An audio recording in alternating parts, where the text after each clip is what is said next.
In Matthew 26, verse 41, Jesus says to the disciples, pray that you enter not into temptation, Jesus says. It's interesting to know that Jesus didn't say to the disciple to pray to stop the temptation from coming. Rather, he says to them, pray that you enter not into temptation. And in Luke chapter 22, verse 31, Jesus says to Peter that Satan has desired to tempt you. Satan has desired to have you. But I pray for you, Jesus says to Peter, that your faith fail not.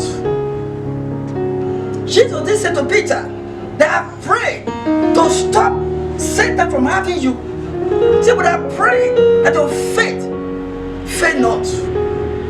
That tells you that temptation is inevitable.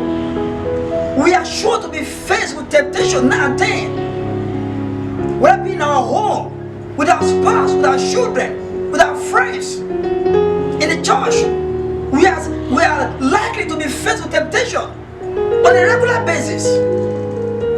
The temptation to be angry will always be there.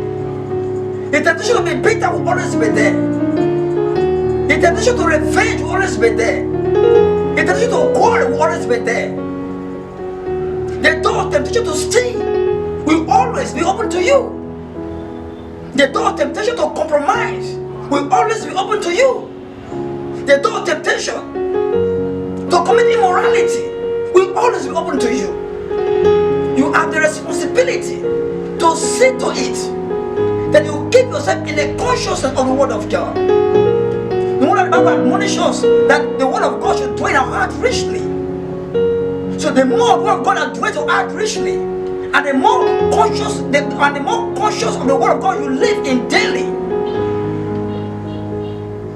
the more impossible it becomes for you to enter into temptation. The more impossible it becomes for you to enter into temptation once you are living in the consciousness of the Word of God.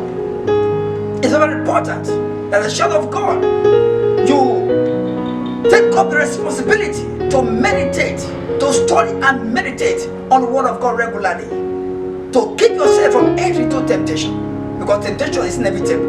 You can't pray with temptation. Temptation will always be there.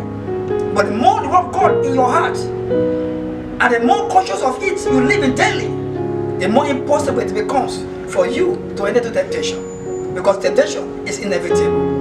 But you can live daily without entering into temptation once the fear of God is in your heart and you are living in the consciousness of the Word of God.